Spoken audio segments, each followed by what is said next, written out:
A little over a year ago, GM really raised the bar in the midsize pickup truck segment when they introduced the all-new third-generation GMC Canyon and Chevrolet Colorado. Now, the Canyon really piqued my interest because I really fell in love with the exterior styling of the truck, and GMC also kind of raised the bar by introducing the most off-road capable and the most luxurious version, known as the Canyon AT4X. Now, for 2024, GMC has essentially given an AT4X to American Expedition Vehicles, or AEV for short, to essentially take the capability of this truck even further up the ladder with this 2024 AT4X AEV. As you can see, it has its own unique front and rear steel bumpers, upgraded skid plates underneath, a 1.5-inch suspension lift, and these massive 35-inch Goodyear Wrangler Territory all-terrain tires. So as you can see this week, we are driving around in this sterling gray Canyon AT4X AEV, and the big question I would answer, for those of you who thought that the regular AT4X just wasn't beefy enough for you, has AEV managed to take this trim level to the next level? Stay tuned to find out.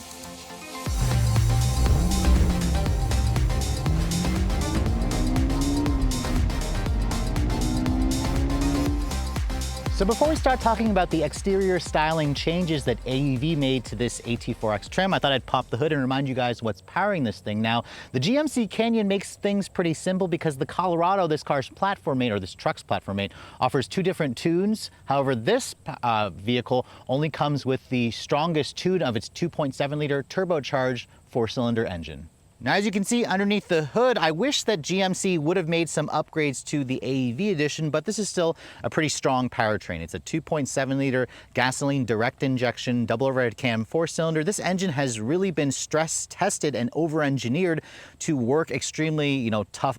An extremely tough life in something like a half-ton truck like a GMC Sierra. In the Canyon AT4X AEV, it still makes the same 310 horsepower and 430 pound-feet of torque. It's got a single turbo pumping in up to 20 pounds of boost pressure, and this engine is paired up with an 8-speed automatic transmission. It was one of the most powerful engines in the segment. However, if you guys are comparing this to like a Ranger Raptor or a Tacoma TRD Pro, those vehicles have more horsepower and more torque, courtesy of an electrified engine or a twin-turbo V6. GMC doesn't quote a 0 to 60 time for this truck, but the last time we tested an AT4X last year, we got around 7.6 seconds. We'll see what we can get out in this 2024 model. The company did add launch control for 2024 in the AEV version, which you can access via the Baja mode, by brake torquing it through that 8-speed automatic. Full-time 4-wheel drive is going to be standard. You also get a locking front and rear differential, which again is going to help you in those extreme off-road conditions. Buying a vehicle like this doesn't mean you're going to buy it for fuel efficiency, and it certainly shows that. This truck is rated to get 16 in the city, 16 on the highway. That's at least on regular gas. It has a 22-gallon fuel tank, so you're looking at around 320-ish miles of range on a full tank. Now, this is still a truck, and because of the upgrades that GMC has made to the off-road capability, the towing capacity does come down a little bit to 5,500 pounds. Max payload is around 1,050 pounds, and with the additional hardware for off-roading, this truck is also the heaviest model, coming in at just over 5,200 pounds. It's around 300 pounds heavier versus a non-AEV AT4X. Closing the hood, let's go ahead and talk about the exterior styling of this Canyon AT4X AEV. First of all, when this design language first came out last year, I was a big fan of the look of this vehicle. I actually think it looks a lot better versus the Colorado, but now that this styling language has been out for a year, I personally think it still looks good. There's a lot of elements in this truck that just look tough, that look mean. This sterling gray exterior color certainly looks good with the black accents and the non-painted accents. All Canyons come standard with full LED headlights, with the trendy design language here where they are divorced from the actual headlights and the daytime running light. You can see the LED daytime running light and turn signal kind of starts at the top. There's a separate piece down here for the headlights, which are LED low and high beams. The grille is also very large, although some would argue that the actual texture with that kind of U shape in the grille is a little bit polarizing. There's a big AT4X badge here, along with the big GMC logo. Surprisingly, there's no option to kind of black out the GMC logo, but you can see with AEV, you got this unique boron steel stamped front bumper, which this bumper helps improve the approach angle, obviously, It's got these really nicely integrated fog lights in it. You can see the metal bumper, or this area here is plastic, but this metal portion here is great if you guys are planning to go off-roading. You can see it even has an area where it's tucked in over there, where it prevents it from getting hit with stuff whenever you're off-roading. You can see very proudly the Multimatic DSSV dampers over there, although my test car is missing the upgraded jounce control dampers that you can get for $2,600.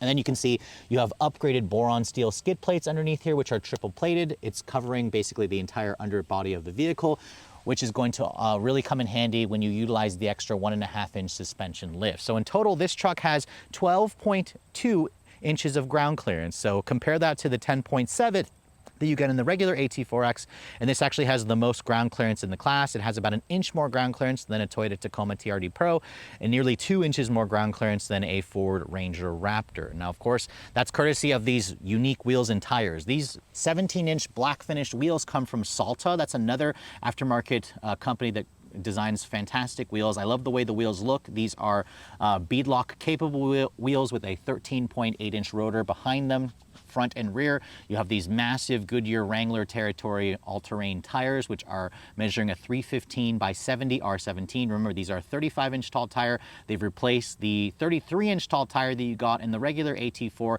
and then GMC had to redesign the fenders and the liner here to keep the wheels from rubbing so they could actually fit. And I have to say, I also like the kind of illuminated reflector amber lighting that you get on the sides of each of the fenders. Those are unique to the AEV, along with AEV badging here for the metal. Actually, that's plastic, that's metal over there. But I also love how the fender flares, while they are enlarged, they aren't also like gaudy and overdone. So I really appreciate that. You have a big AT4X badge here along with the rock rails. That's not a running board, obviously. With the increase in ground clearance, it is a chore to get in and out of this truck if you guys are shorter. The black painted side mirrors look nice. These are not power folding, nor do they have integrated turn signals. You do have a full 360 camera around the truck, and then my test car truck, I'm sorry, for $1,000 adds a standard sunroof. No pan roof is available on this thing. You can see there's black accents along the window trim, and then the AT4X only comes in one cab configuration. So it's a full-size four-door crew cab with a 5'2" 2-inch long bed. So if you guys are looking for a longer bed, this is where the Toyota Tacoma Trailhunter comes to mind. It still offers a 6-foot bed. The Ranger Raptor also only comes in the crew cab with the 5-foot bed configuration as well. Now, looking at the rear, you can see the rear of the truck does look a little bit too plain for me. I think that the fact that it still uses an LED combination taillight, you can see the turn signal is still just an incandescent along with the reverse lights, but the taillight assembly does have an LED accent. It spells out boldly GMC Canyon at the back with the AT4X badge, and then that new AEV badge there. Again, this aftermarket company has been doing OEM quality off-road performance parts since 1997, so they are one of the leading experts, so it's no surprise that GMC would go with them. Now you can see the rear bumper is also a unique boron steel rear bumper. You can see you have upgraded shocks and dampers, of course. The exhaust system, I really wish that AEV would have done some kind of catback exhaust. That would have been nice to, again, improve the sound of this 4-cylinder engine. You can see there's tow hooks here, again, which is necessary. You have a built-in trailer hitch over there with a trailer brake controller, obviously. And then looking at the truck bed, you can see the bed is pretty much the same as the regular AT4X with one big difference. You can see there's a massive side-mounted full-size spare tire back here, which that spare tire is fantastic if you guys are going to go off-roading, because you can see it's a matching wheel and tire package, but it does completely block your rear visibility out of the back. And that problem could have been fixed if GMC would have just done a rear view camera mirror as standard, but sadly it's not available. So that's a huge oversight that I think is a unnecessary one. You can see the spray and bed liner is also included. You do have a 400-volt power outlet back here. Payload capacity was reduced to 1,050 pounds, but it's still certainly very usable. There's still this really nifty little storage compartment in the actual bed itself, which they first introduced on this truck when it first came out. So that's really nice. But overall, as you can see, the spare tire, some of you may just actually pull it out if you don't plan to go do some serious off-roading, and that will improve your rear visibility. But it also does look pretty badass, so I can see why some people would want to leave it in for that complete off-road look. So on the outside, this is definitely one of the beefiest looking mid-size trucks that you're gonna buy, but what about the interior? Has AEV made enough changes to warrant that extra $10,000 price increase? Now, before we get inside, let me show you guys the key fob. You can see this is the current Intelligent Access key fob that we see on many General Motors products. You can see it's got a red GMC badge at the back. It's got usual buttons here for lock, unlock, remote start, and a panic function. You can't actually remotely pop open the tailgate from the key fob itself, which I think is kind of a missed feature that some competitors offer. But as I approach the door handle here, you can see it's got a traditional pull style door handle. The mirrors do not have a power fold feature. This truck does offer a walkaway auto lock feature that you can turn on and off, which I appreciate. If you touch the door handle at the back, there's no sensor. You have to touch the button. That's what's going to unlock the door for you. Now, I hope you guys like a darker interior, because this interior color is the only way you can get an AT4X in the AT4X or the AEV. It's called Obsidian Rush. It's definitely nice because the upper portion of the seat is actually a white leather, which looks good. It's got this AEV badge embossed onto the actual headrest. That's one of the big, the small changes that they've made to the interior. But you can see these seats, they're practically the same. It's got a black colored seat with contrast red stitching. These seats are 8-way power adjustable for the driver. You also have heated and ventilated seats that's standard, and you get 2-person memory on the driver's side, which is a nice touch. The steering wheel is also heated, leather wrapped, it's tilt and telescoping. And aside from the seats not really having much in terms of bolstering extension, they are surprisingly comfortable. The leather feels plush, the padding feels good, and they're comfortable on longer drives. Now, looking at the door panel, sadly, it reminds you that this is a mid-size truck at the low end of the totem pole, because this upper portion here is hard touch plastic. There's a fake carbon fiber look trim here. It's got a padded leather covered area here with contrast stitching, along with the white over here, which is nice. The window controls, they are one touch down for all four, but only one touch up for the driver. So I wish they were one touch for all four. You have a chrome door handle here, hard touch plastic on this lower portion, and a little bit more storage. And then this trim also comes with the upgraded Bose stereo system, which sounds okay. It's not class leading, but it's definitely a nice upgrade if you guys are an audiophile. Now you can see this is not a step rail or a running board. Instead, it's a rock rail. And I really wish that this truck had some kind of grab handle here, because with 12 inches of ground clearance, 12.2, for a 5'7" guy like myself, it's kind of a pain in the ass to get in this truck. So as you can see, I have to kind of like use this right here, or you could use the steering wheel. I think it's a little bit easier to use this to kind of hoist myself up. A grab handle here would have been nice. But again, once you're in this truck, it definitely gives you a wonderful commanding view of the road, makes you feel like king of the road. As I shut the door has a relatively solid sounding thunk. There was a slight rattle there. It doesn't really give you an impression of quality when you first shut the door. But once you're inside, you can see the interior is pretty identical to the last AT4X that I drove. You can see the start stop button is right here.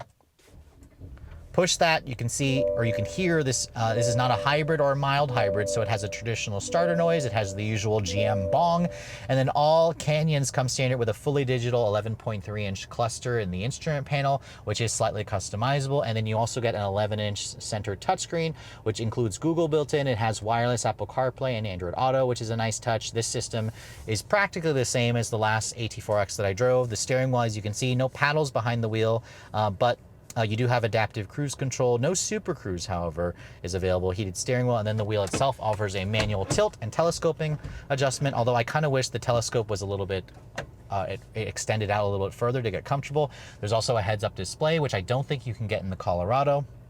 The horn, it has a decent tone to it that's appropriate given the size of this truck. And then in terms of the materials, you can see it's all hard touch plastic on the upper portion here. Thankfully, the fit and finish seems better versus the last GMC I tested, which was the new Acadia. You do have a nice leather covered area with contrast stitching, more of that carbon fiber look trim. You have gray painted plastic here. You have big knobs, of course, and buttons to control the automatic temperature control, which still has dual zone. You have heated and cooled seats, which is nice. You can see this interface hasn't really changed. There's still a really nice off-road page here where you can pull up very useful information when you guys are off-roading or overlanding, of course, which is great. I'm using my phone to film this, so I won't be able to connect to the wireless CarPlay. This is one of the areas of controversy with this truck, was when GMC introduced it, you have to access the headlight controls via on the screen. Now, obviously, that was, an area where people were really complaining about. I actually don't think it's that big of a deal, because first of all, when you're in the normal area here, you can quick access the headlight controls here. And if you leave it in automatic, which most people should, you never really have to touch it. It's really when you have to go into the controls here, if you want to turn on the fog lights, you have to push that there to turn on the fog lights. It would be nice to have a separate button But again, this is GM trying to save a little bit of costs by going with this route. There's embedded Google built in for the GPS function, which is nice. It also has Google voice commands, of course, in addition to the CarPlay and Android Auto. You can also go into your audio information there, go into your sources here. There's also a cool little air down mode, which if you guys are planning to go into like some sand dunes, for example, you can air down the tires and the truck will honk at you and flash the lights whenever you reach the desired target level for your air pressure. It does the same thing when you want to refill the air pressure as well. So overall, the interface is still really good. This screen used to be among the biggest in the segment. Now it's starting to look a little bit on the smaller side. It's not small, but you can get a 12-inch display in the Ranger and a 14-inch display in the Toyota Tacoma, so kind of keep that in mind. When I put the truck into reverse, it pulls up the full 360 camera, as you can see, with a top-down view. It has trajectory, distance markers, it has cross-traffic braking, of course. You can also change the view over there. You can change the view over here. And you can go to a side view. You can also go to a round view, a trailer view, of course, which is important. However, my truck, I believe, is missing the underbody cameras. Although, let me see here. Actually, no, wait, I do have that. So you can see it still has the underbody cameras, which is a really cool feature. I've had a chance to test that out when I was on the actual drive program for this truck. It also includes, I believe, a washer in there as well. So you can see it's covered with dirt, but it's kind of cool to kind of see that and see what kind of views you're looking at. Actually, there's the, let me go back here.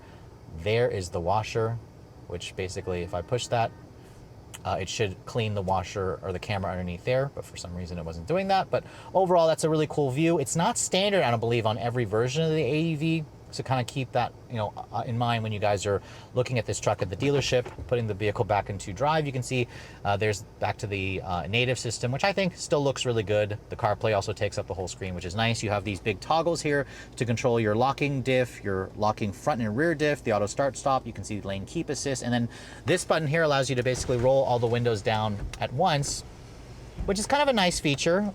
You can't close the windows from that. You have to actually close the windows from here. But you can see only the driver window is one touch auto up, which is kind of annoying, but you can see you've got two USB charging ports, an A and a C wireless phone charging pad here, your drive mode selector, and your four-wheel drive switches over here. Automatic is obviously the mode that switches between rear-wheel drive and four-wheel drive. You can also go to 4 high, 4 low, and then if you switch this drive mode here, you can see there's several different modes. There's an off-road, a normal, a Baja, which is how you engage the launch control, and then there's also a terrain mode, and then back to the Baja and tow haul. So most of you will drive this truck in the normal setting. We'll try out the different modes when we get this truck out on the road. There's some piano black plastic here, a traditional gear shifter. I like how there's padded leather over here where your knee could hit this, and then cup holder storage over here, a padded center console here. If I open this up, you can see it's got a deeper storage area with an actual 12-volt. This is a pretty usable center console. Like I mentioned earlier, the heated and cooled seat function is nice. The cooled seat also works well. These are comfortable and supportive, but they don't hold you in, cornering or aggressive driving. The glove compartment, you can see it cheaply falls. It's not damped, and it's not lined with felt, but it offers a pretty good amount of storage, which is nice. Visibility out of the front area is decent. This pillar is on the thicker side. The mirrors, you can see, are not power folding, but they're good size, and that's your view out of the rear. As you can see, the spare tire takes up like 75% of that back view, which would be fixed if GMC would have just given us a digital camera rearview mirror. There's a woven material for the headliner. The sunroof opens up and tilts. It also has a retractable manual shade. The map lighting in here is incandescent, which I imagine some of you will change that out for LED. But overall, the interior is still a pretty nice place to spend time. It just has some cheaper materials, which I find a little unacceptable considering the price point of this truck. But overall, it's still definitely a lot nicer versus the interior I think that you get in the Colorado, thanks to the brighter colors and the slightly different look that you get with the GMC. But let's go ahead and hop into the backseat area of this truck. And this is where the Canyon is relatively respectable. You can see there's a bench back here. It still gives you the two-tone look, with the upper being that white color as opposed to the black. This hard touch plastic area continues over this upper door panel. It's padded leather over here, a little bit of storage down here. These seats do give you the ability to kind of flip them up. You can see you flip them up. There's a little bit of storage along with the jack there if you want to jack the truck up. Although that little scissor jack there, I feel like isn't really going to get tall enough to actually lift this truck up. But push that down, you can see the seat back comes down. You can also fold this headrest down, although why bother when the spare tire takes up all that space. But GMC says you get around 34.5 inches of legroom back here, which 34.5 is competitive for the segment, but it's also pretty small still. But getting back here, you can see there's still no grab handle, so I'm gonna basically be pulling myself up ouch, versus the seat. I actually just banged my head up against the ceiling here because the sunroof does take up headroom space as I shut the door. The door has that same kind of tinnier sound as the front, but once I'm back here, you can see this is where I'd have the seat to drive. There is a decent amount of space for somebody my height. Now, there's good foot space. The floor is not completely flat in the middle. I can cross my legs and get sort of comfortable, but again, this is why you buy a Sierra instead for a bigger back seat. You have cup holders here, thankfully rear seat air vents, 2 USB charging ports, an actual power outlet down here, which is good if you guys plan to go camping or something. You can plug something in there. You have 2 storage cubbies, and then if you look over here, you can see there's an armrest that folds down, gives you 2 cup holders, and then you can see the sculpted area does improve the headroom, but this right here, you can hit your head on pretty easily if you're not careful. So overall, the backseat area is pretty competitive from the segment. This is more space than a Tacoma, but again, get a Sierra if you guys require even more rear seat space. So it's been nearly a year since I spent some time in the fully redesigned GMC Canyon. Remember, this truck essentially lit a fire under the chairs of the midsize pickup truck segment here in America, and this AT4X was kind of a new addition, and the AT4X really provided the extra off-road capability that you were looking for, especially if you guys were coming from like a Toyota Tacoma TRD Pro. Now there's a lot of competitors coming out in this space, and it's kind of interesting to see, you know, GMC kind of leading the way. Obviously, I spent a full week with the AT4X, the AEV edition. This essentially takes things to the next level because we have 35-inch tall all-terrain tires. We have basically a 1.5-inch additional suspension lift. The body is about 2 inches wider. It's even taller. It just feels like I'm driving around in something more like a Raptor-sized vehicle, like a F-150 Raptor, although this is still, again, a mid-sized truck that goes head-to-head with the new Ranger Raptor, the Tacoma TRD Pro, of course. But this AEV edition comes standard with the 2.7-liter turbo 4-cylinder Turbo Max powertrain that delivers up to 310 horsepower. Let's go ahead and see what we can get 0 to 60 wise. We'll just brake torque it here.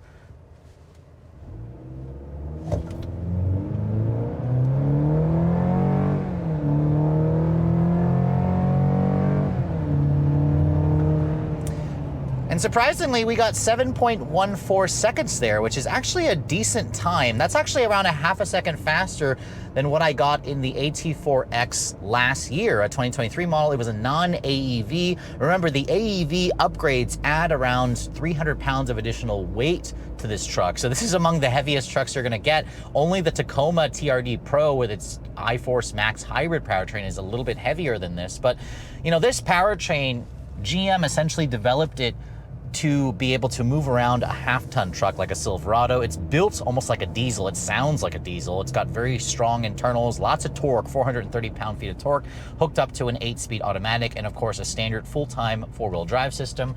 I actually think that the engine, the way this truck sounds and feels, is pretty good. Let's try it again here. We'll launch it. Oof, it actually launches pretty well. And there's actually a new launch control feature this year. I got it to activate this time there. 7.67 seconds there. I'll try it again one more time. To basically engage the launch control, which is new this year, is you have to put it into the Baja mode. You have to let the revs build up to around 3,000 RPM. It'll actually say performance shift activated. And of course, you leave the 4-wheel drive system in automatic. It actually feels pretty darn good. Now that time was with it more on an uphill slope. We'll try it up ahead and see if we can get a slightly quicker time. But on the road, this is where the AT4X AEV, just like the regular AT4X, surprisingly shines thanks to those Multimatic dampers. You've got these massive 35-inch tall tires, so if you hit a curb, you hit a pothole, you're not even gonna think twice about it because this thing just kind of glides right over any kind of imperfection. And out on the road, this is where, you know, GMC really designed this truck to be like a high-speed desert off-road, you know, cruiser. You can essentially take those smaller jumps, you can go higher speeds on the gravelly roads, you can also do rock crawling, of course, with the upgraded, you know, triple-plated steel skid plates underneath the vehicle to protect it. It also has a lot of those underbody cameras. But surprisingly, this thing is actually really docile and easy to drive. Now, obviously, with these big all-terrain tires, you are going to hear more tire noise coming through. So you're going to hear a little bit of that on the highway.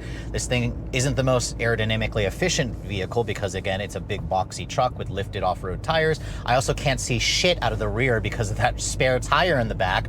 I just find it very surprising that GM would do this and then not put the digital camera review mirror as an option or a standard on this vehicle. It just seems inexcusable to me when you can't see out of the rear window back there. It just seems like a really silly oversight that I just don't understand why they would allow that to happen. With these bigger off-road tires, you do get a sense, and the increase in width, you do get a sense that you're driving around a vehicle that is pretty wide and just pretty cumbersome. And even though it is relatively easy to drive on the street, you're gonna notice just how wide this thing is. It takes up like the kind of space that you would expect if you guys are coming out of a F-150 Raptor. It's gonna feel pretty similar, although again, this truck isn't quite as tall or as long as that vehicle. You just get a sense that you're driving around a performance off-road truck, which is kind of awesome. I love the way this thing feels. Let's try another 0 to 60. This time we're gonna brake torque it and get the launch control to engage. Oof.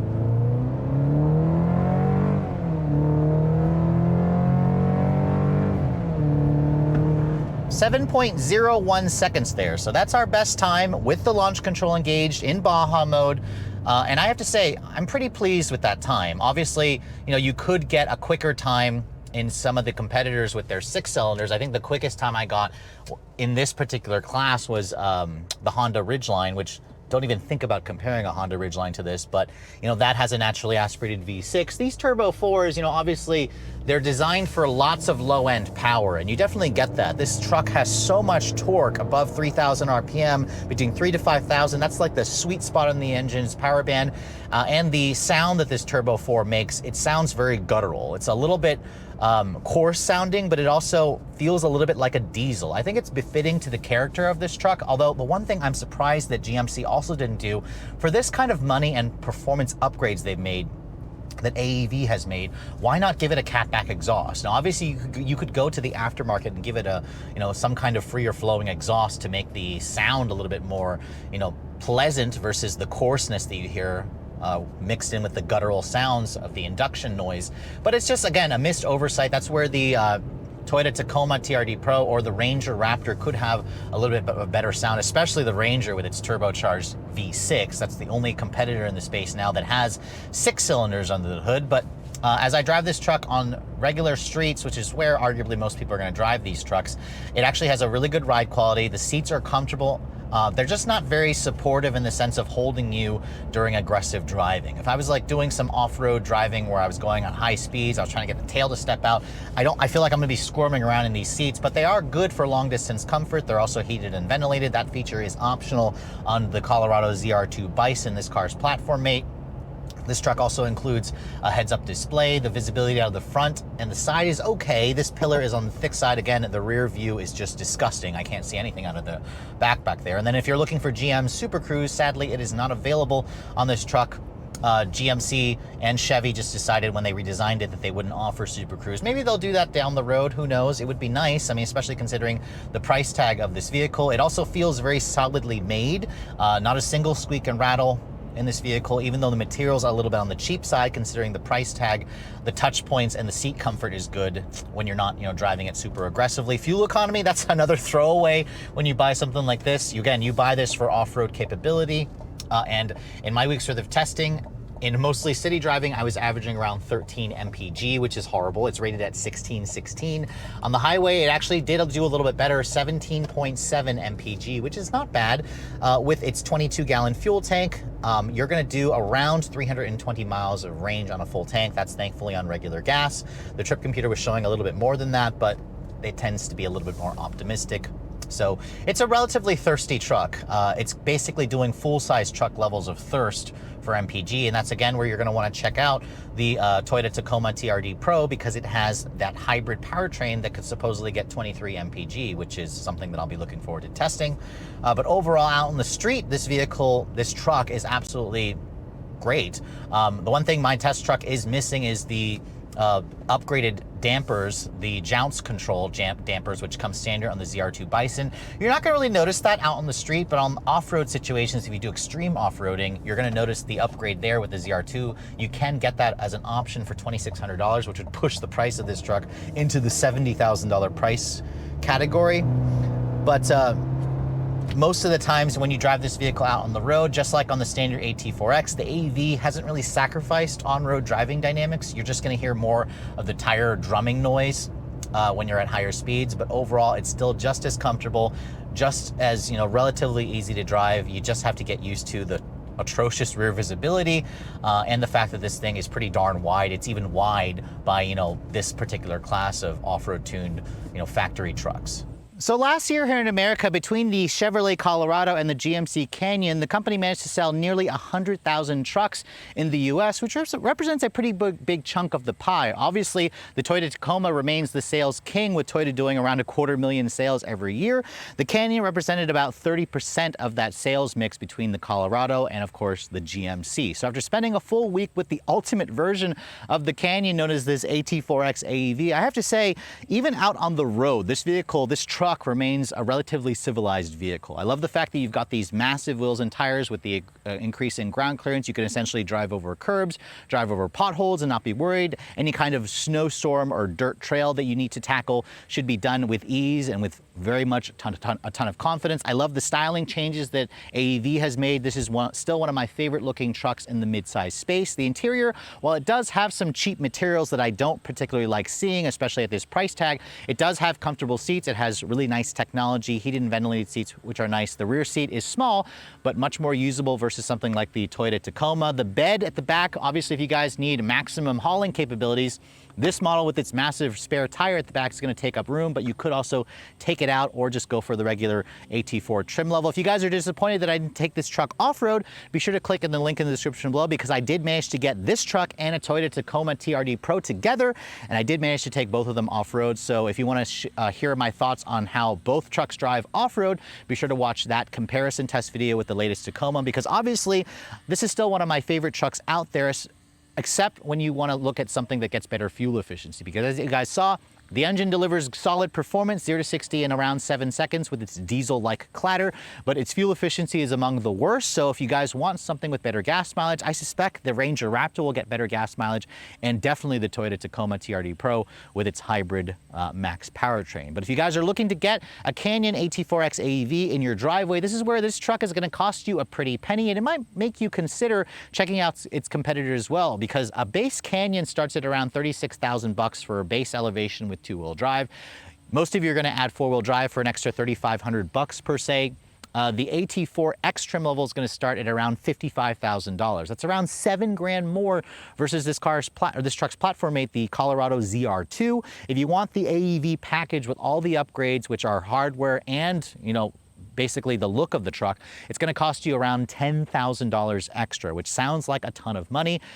With that upgraded there and the destination charge and the power sunroof, my test truck here comes to an as-tested price of $67,990. Now keep in mind, it's missing the upgraded dampers, the jounce control dampers, which are standard on the Bison edition of this car's platform mate for an extra $2,600. Add that option in, you could basically option this truck up to be a little over 70 grand. You're not going to notice it if you plan to drive this truck mostly out on the road, so I probably may skip it unless you plan on doing some hardcore off-roading. So at $68,000, this truck is now more expensive than a Ranger Raptor by about $10,000. It's more expensive than a Toyota Tacoma TRD Pro by about $3,000. It's also more expensive than a Colorado ZR2 Bison by about $5,000 to $7,000. So you really have to like the styling and the added luxury touches that you get with the GMC version. But if you guys are okay with paying basically half-ton truck money about 5 years ago, this truck is definitely still worth a look, and its turbocharged engine definitely still makes it one of the more quicker offerings in the segment. Just be sure you're okay with paying a premium both at the pump and of course at the dealership when you actually buy this truck. But with all that said, hope you guys have enjoyed my full overview on the brand new 2024 GMC Canyon AT4X AEV. If you're also looking to see the latest trucks I'm testing, be sure to follow me on Instagram at Redline_reviews, like us on Facebook, and as always guys, please keep subscribing to the Redline Reviews YouTube channel for all the latest reviews. Thank you so much for watching. I'll catch you all in the next video.